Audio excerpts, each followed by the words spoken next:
We're here, final day of Eurogamer. We're here with Lorne and Stewart to talk about the the Oddworld HD update, the Abe's Oddysee, but we've just seen, and it looks absolutely gorgeous. You're going on stage in about 20 minutes, 15 minutes to show it off to everyone else in the world.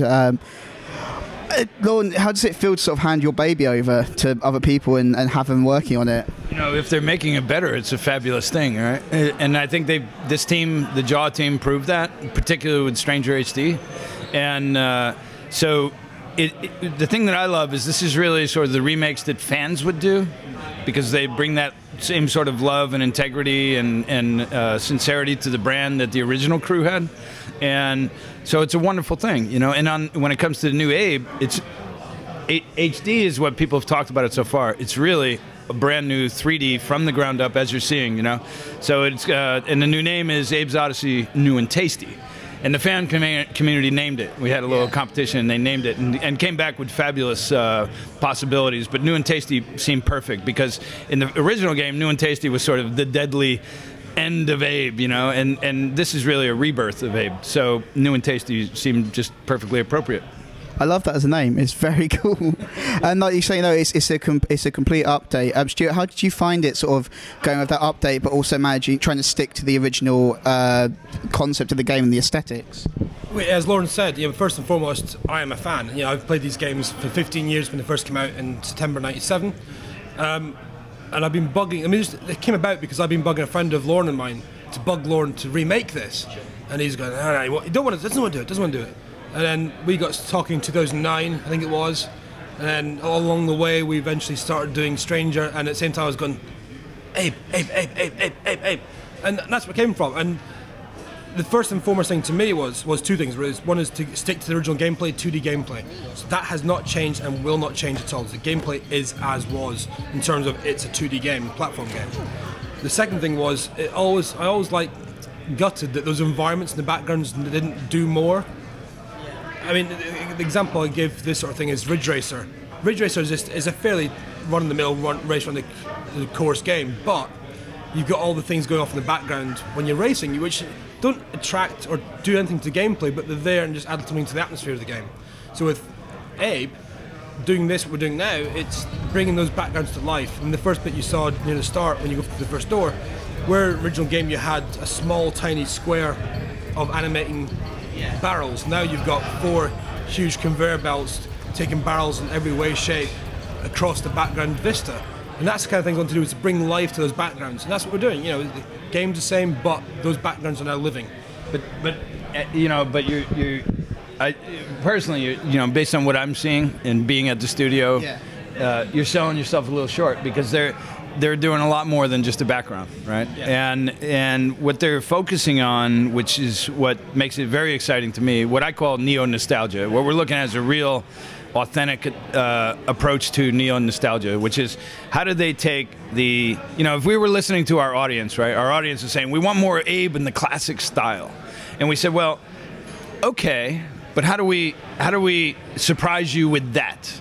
How do we take that to another dimension? How do we, you know, push the abilities of newer technology and yet retain the simplicity of a platformer play without, you know, dealing with all of the things that 3D gaming introduced, and yet really amplify the 3D nature of it while being, I mean, as they were sending me, while being true to the original, you know, idea, right? And as they were sending me screenshots, they were kind of surreal, because they were just a perfectly perpendicular, you know, locked off flat screens, but it was really high resolution, and now there's, you know, shadows casting and all this stuff, but it was clearly Abe's Oddysee, you know, and that was kind of exciting. Then seeing how far they had come, being here and seeing what they're doing with it, that's where I think neo-nostalgia is really appropriate, because they're tasked with, and they're bringing to it, sort of taking, I think, what was the best of what was there and really enhancing it. While Stranger HD was Stranger was a later product, we had learned a lot as designers, fully 3D. What they did with that, I think, is a good example of how they took Stranger and turned it into Stranger HD, added difficulty level, added a lot of things that made a much better, improved game experience for users. They're doing the same with this and more. So it's pretty exciting, and when you know that you can trust that you know, and sitting at the studio the other night, and people were there till 1 a.m. getting ready for this show, and seeing the passion that people were bringing, and you know that you have a team that cares about the content. They're not just trying to get a product done, but they're trying to get something they're proud of done, and that alleviates most of the stress you would normally have, and sort of, you know, delegating that. And what we're really dealing with today is we're dealing with a new model, right? I mean, we have a disrupted landscape. Right, and if, you know, 10 years ago you said, what is gaming? We all knew what that was. Today we don't even know what that really is, right? I mean, you've got iPhones, Android, etc., everything out there just changing how the way gaming is going forward. Absolutely. And we have the gamification of real life. We have the social gaming. You know, we have all this stuff changing. And, but yet, at the same time, you know, something that we were about trying to be more of a Pink Floyd than a boy band, right? We had content we wanted to talk about. I didn't make games because I wanted to have expensive cars. I made games because there was things I just needed to talk about as an artist, and that's really what I am, right? As I was an artist, I was trained that way, I think that way. And when I look at life, I look at it more like Roger Waters does than Britney Spears does, right? And there's, you know, no disrespect to any development community, but there's a lot of Britney Spears out there. Yeah. And this is a medium, the pop of pop mediums has a fabulous potential to take it and have it offer more nutritious, psychic, you know, spiritual value to the user base. And I think that's something that has helped the longevity of the fan base. I mean, it's incredible. We were just looking at brand new tattoos of Abe on people, you know, and it was released 15 years ago. And I didn't expect that, nor did I expect the digital landscape to sort of, or Sony to provide PSX emulators on the PS3, which really puts it more in like a music category, right? If I loved Pink Floyd or The Doors, it doesn't matter what new device is out there, I can go buy it, right? Because it's the content that's important. And finally, we're getting past, are you taking advantage of our new chip? And if you're not, you can't be on this console, right? We're getting past all that because what people really care about is games, great content. And it's not the latest 3D bell and whistle. There'll always be an audience that wants to exploit that, you know, makes that exciting. But not at the expense of all the other possibilities.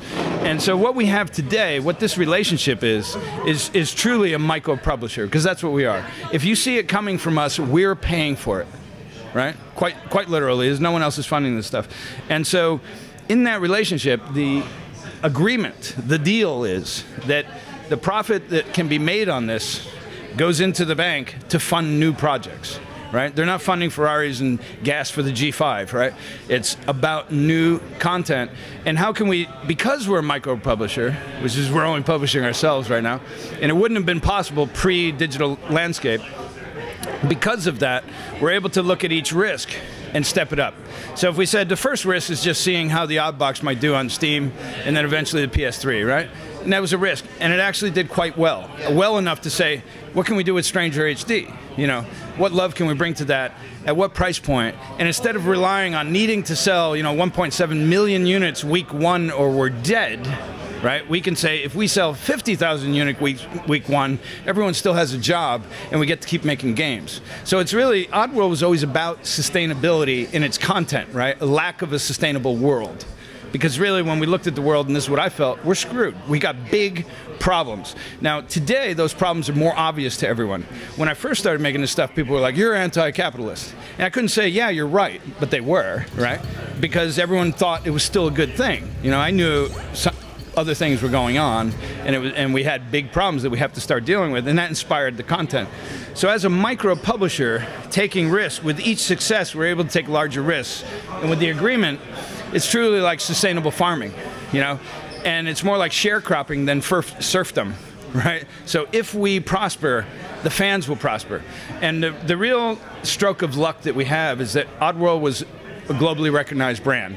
And because of that, and because we have a fan base, as long as we don't try to exploit the dollars out of that fan base in cheap ways, you know, not that anyone else does, but you know, as long as we don't, then if we can keep that fan base happy, then we should be able to keep growing that fan base and reigniting it. And that's what's been happening, and that's what Jaw's been really helping to enable. And if we do that well, then we will get to the point where we can start funding our own $20, $30 million AAA new titles from Oddworld without having any masters to answer to. So we can get more into the content that we want to talk about, and that I think will make it stand out more and more and more from basically the corporate content. Because this is very anti-corporate content. you know, in a micro publisher developer relationship model. So it's kind of like sustainable farming, you know. Can we grow it? Can we grow the audience together? Can we make the people like yourself happy? Because really, you are our marketing budgets, right? We don't have $5 million for an advertising campaign. We have to rely on word of mouth, the press, and the journalists that are online, and the fans. And if we blow that, we've shot ourselves in the head. Right. I think you've got quite an easy sell there. Sort of, you're making games that look great, and if it's a suit like, I mean, you guys have obviously done a lot of effort to keep it like the original ones, and to draw on that. And the originals were great, so these are going to be good. Yeah, we're fans. If we weren't fans, we wouldn't be able to do this. You know, we're not about buying new cars. So we're not there to milk it for all it's worth. We're there to do the job that we want to do and play games we want to play. So yeah. And Lorne, how does it feel to sort of, like you're saying, having that fan base reignite? Did you think all those years ago that you'd still be doing this now, that it would still be coming back in?